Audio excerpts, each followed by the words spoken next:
Assalamu alaikum wa rahmatullahi wa barakatuh. Well, Ramadan is finished. We had our 4 days vacation, celebration, and then I even took Friday and Saturday off because I have been promising you to come back with something special. And inshallah, this will be an introduction to what I plan to do that you will benefit from, inshallah. The past 2 years in Ramadan, I did lessons every day in Ramadan. And this year I said no, concentrating just on my Quran and the prayers, And then I will ask Allah to allow me to do something which is, I consider my specialty under the branch of Aqidah, is Asma Allah al-Husna, Allah's names and attributes. And what better to begin with than Ar-Rahman Ar-Rahim. Now, we do say Bismillahir Rahmanir Rahim, and I have done a lesson on the word Allah 2 years ago in Ramadan, the meaning of Allah. But I have not really done a separate lesson on Ar-Rahman Ar-Rahim. In English, it's translated as the merciful, the compassionate. And I always used to wonder, it seems like it means the same thing. And it nearly does in English.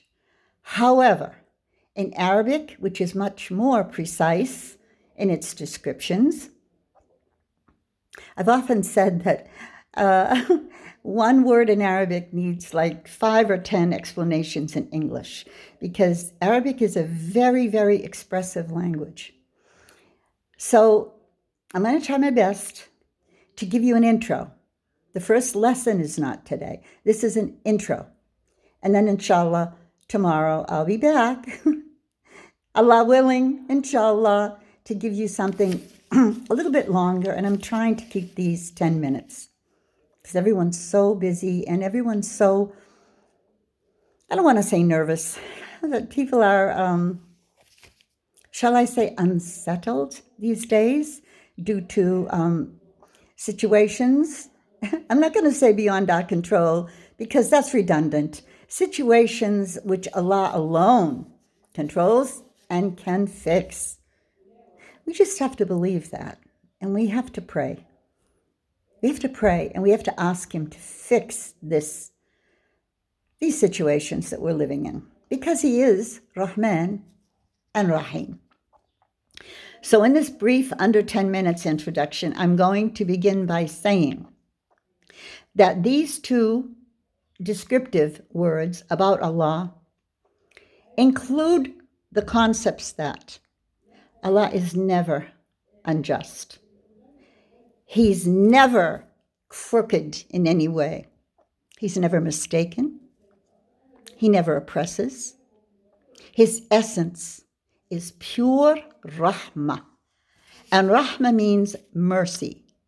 So when we say He is Ar-Rahman,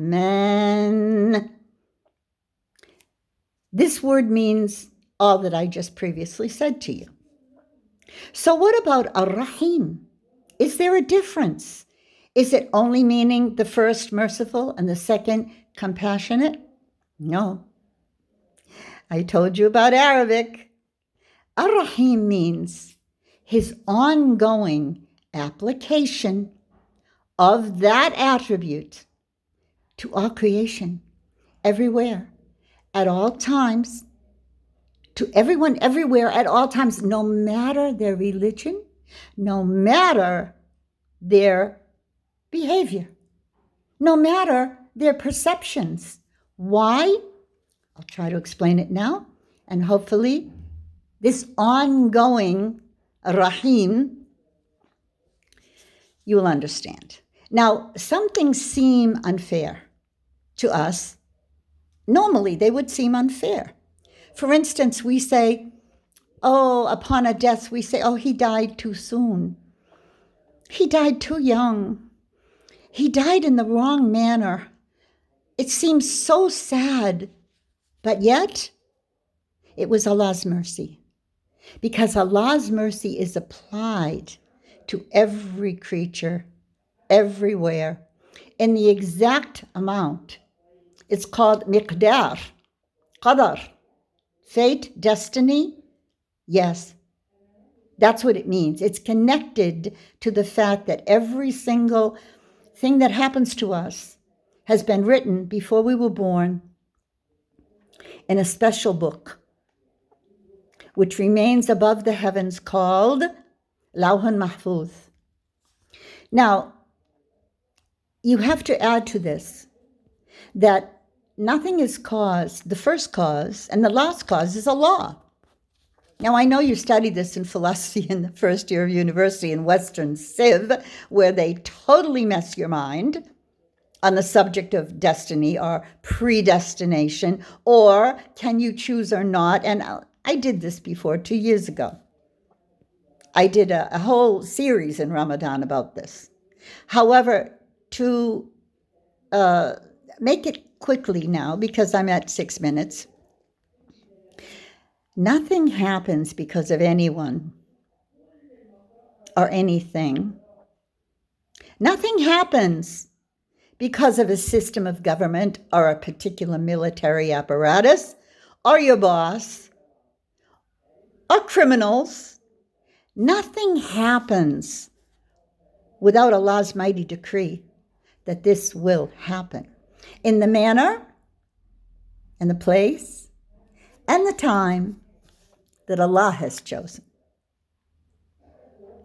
Without Allah's decree, it wouldn't happen. It can't happen because Allah controls the universe and everything in it. And this is the important essence. This is Islam. Okay? Don't concentrate on all of this. It's known as fiqh. It means jurisprudence. Don't concentrate on what happened at the time of the Prophet Muhammad. I'm not saying it's wrong. Might be, might not be. It's called seerah. Okay? We have hadith, Prophet Muhammad's words and behaviors, very good. However, without the asma Allahul Husna, you're going to get mixed up. And there might be some mistakes. But when Allah describes himself in the Quran with his mighty name Allah, and then he tells you to call upon him by his names and attributes. And that is Asma Allahul Husna. Do you get it? Are you starting to get it? I hope so. Inshallah, you will get it.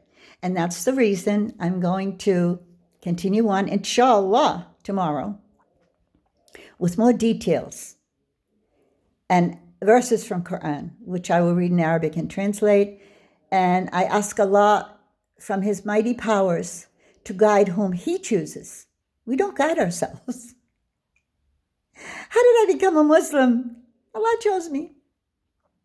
From the midst of ignorance and everything that means. You know what it means.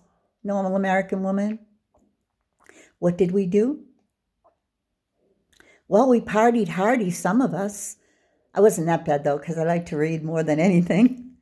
But we didn't understand anything. I went to Catholic school. I guess it was better than nothing, because they did put the fear of the G word in me. But then they'd confuse me by saying, the Father's up above and the Son is crucified and all. So that didn't resonate, but it made me at least aware. And for that, I thank them. It made me aware of a mighty creator above me who had lots of power, who saw me and heard me and knows me. I think they knew some of Allah's Asma al-Husna. To be continued, inshallah. May you have the best of days after Ramadan. And inshallah, I will see you soon. Assalamu alaikum wa rahmatullahi wa barakatuh.